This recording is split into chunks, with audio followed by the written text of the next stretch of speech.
natural de Gramado, casado com a dona Semilda, pai do Tiago e da Ângela, filho do senhor Guilherme e da dona Joana.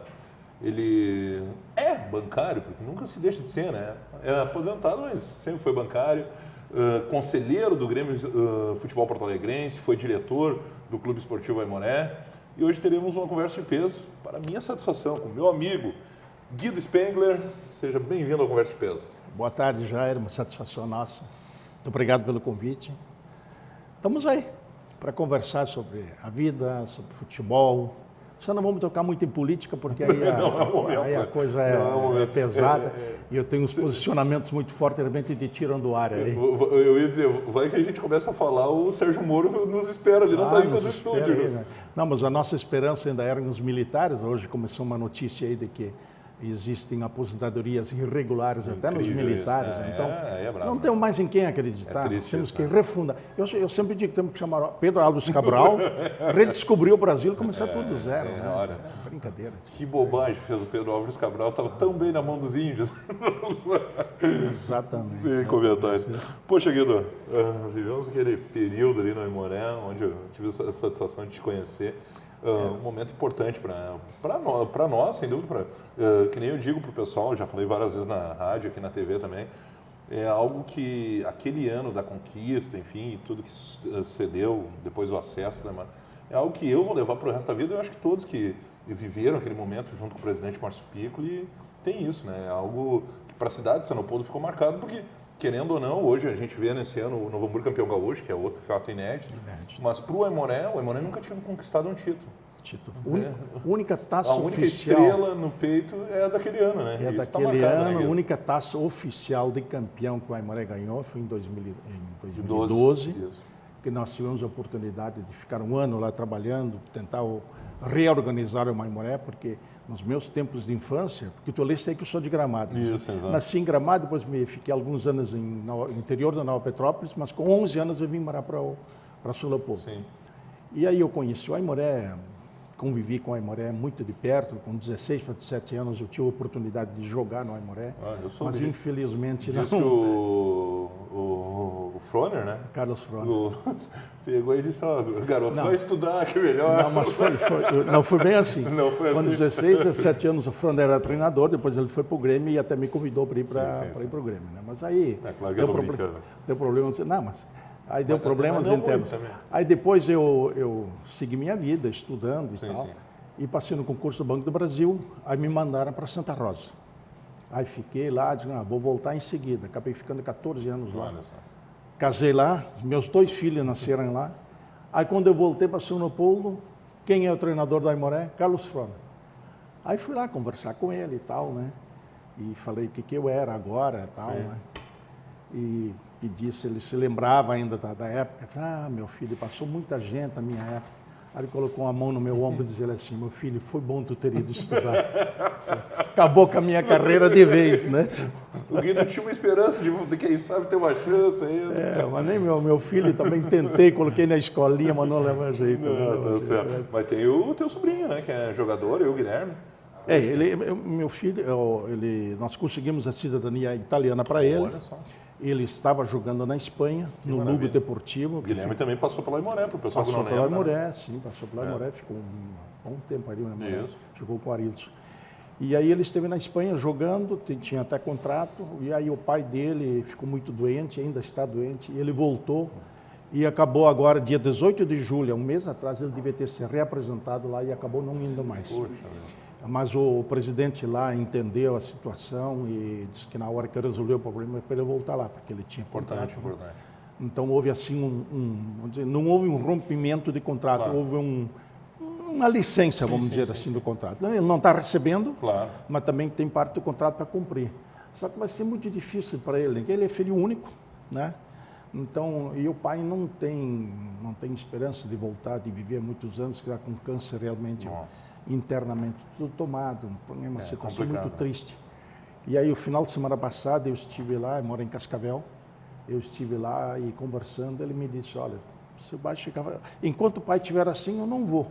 E se o pai chegar a falecer, como é que eu vou deixar a mãe sozinha?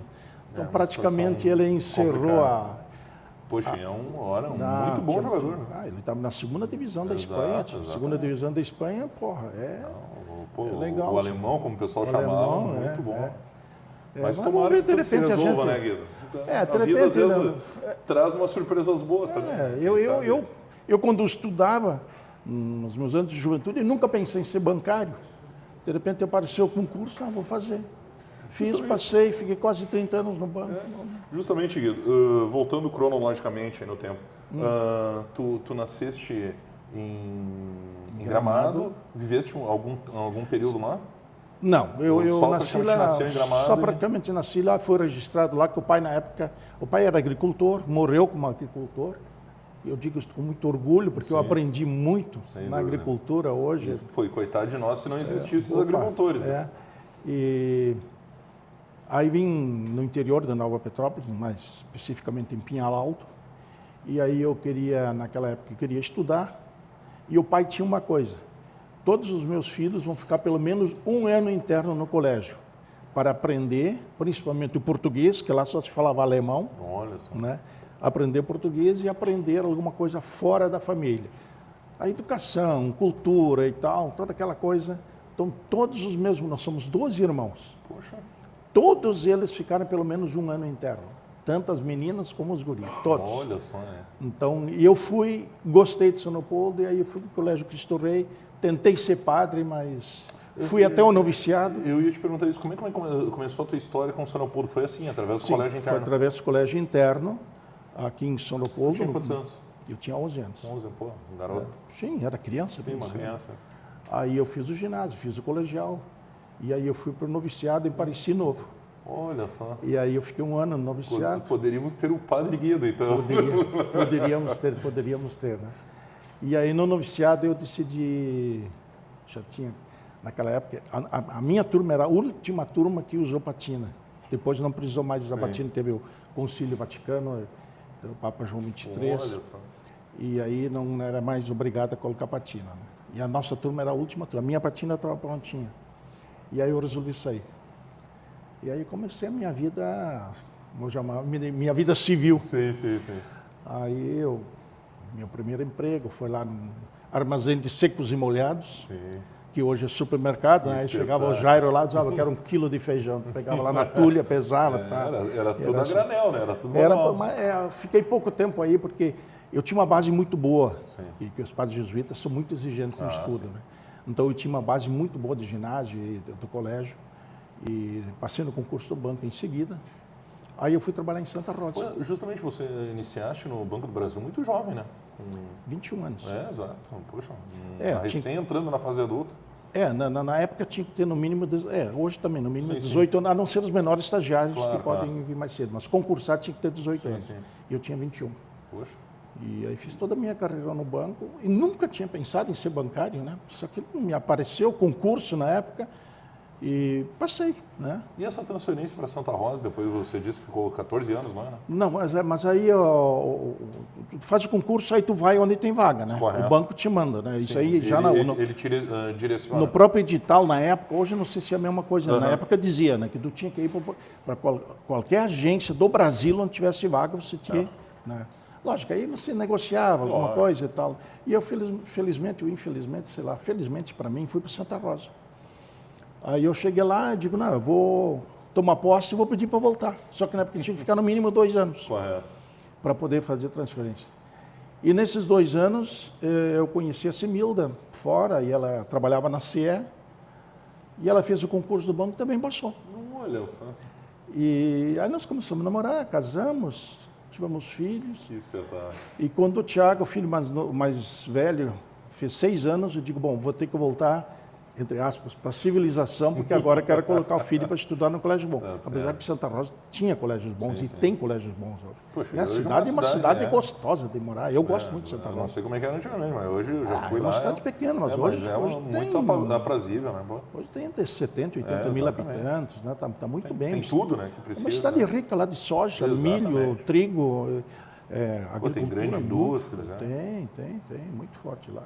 E é gostosa a cidade, eu gosto. Só tem duas coisas, né? Primeiro, é muito longe do Grêmio e a Terra Vermelha. Ah, é Terra verdade. Vermelha é um terror. É a região do Barro Vermelho, é verdade. Dia de chuva é um grude. É verdade. E em dia de calor, aquela ventania levanta aquela poeira vermelha. Pô, camisa clara aqui assim ficava. Mas sempre que eu tenho oportunidade, eu tenho irmãos morando lá ainda, né? Que eles foram para lá pela agricultura, né? Claro. E o pai também foi morar para lá para desenvolver a agricultura, só que o pai faleceu muito cedo, né? Sim. E, então, mas os irmãos estão lá. Tenho uma irmã ainda que está na agricultura, o resto todo mundo saiu. Que maravilha. E é o lugar onde eu mais gosto de ir.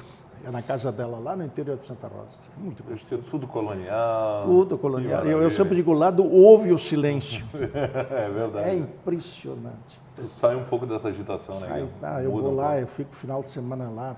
Dormir 2 noites lá, para mim, já é um E aí, relax. Guido, vamos falar um pouquinho de paixão. Falou vamos de nós. amor, que é a Vamos família, lá. a esposa, Ótimo. os filhos. Isso aí. Vamos falar de paixão. E Vamos o Grêmio? nós. Como é que surgiu na tua vida? O Grêmio... Bom, a paixão eu creio ter sido de infância. O Grêmio, eu comecei a torcer para o Grêmio quando vim para São Leopoldo. Com 11 anos, nós éramos, na época nós éramos pentacampeões. Em 61, por incrível que pareça, o ano que a primeira vez fui para o Olímpico. Naquele período dos 12 em 13, né? Dos 12 títulos em... 13 anos, 12 campeonatos. 12 títulos, né? E em 61, por incrível que pareça, nós perdemos o campeonato para o Internacional. Foi o Internacional interrompeu É verdade, 61. sim, que foi. O Grêmio poderia ter sido 13 seguidos. Sim, 13 seguidos. E aquele ano nós perdemos. E aí começou a minha vida e... Quer dizer que tu é pé frio, né? Fui pé frio na entrada, mas hoje, opa. Hoje está uma maravilha. Aí eu comecei a torcer e quando eu fui para Santa Rosa, estava lá, gremista, nossa turma, né? Sim. E o doutor Hélio Dourado, meu grande amigo, que nós perdemos agora 2 semanas atrás, um pai para mim, irmão para mim, e foi um dos amigos mais íntimos que eu tive toda a minha vida. E ele foi para Santa Rosa fazer a campanha de cimento, em 1978. E nós não tínhamos cônsul. Concluir o Olímpico. Isso, e nós não tínhamos cônsul lá. Ele perguntou para mim se eu queria ser cônsul. Eu quero, mas nem sabia nem o que era.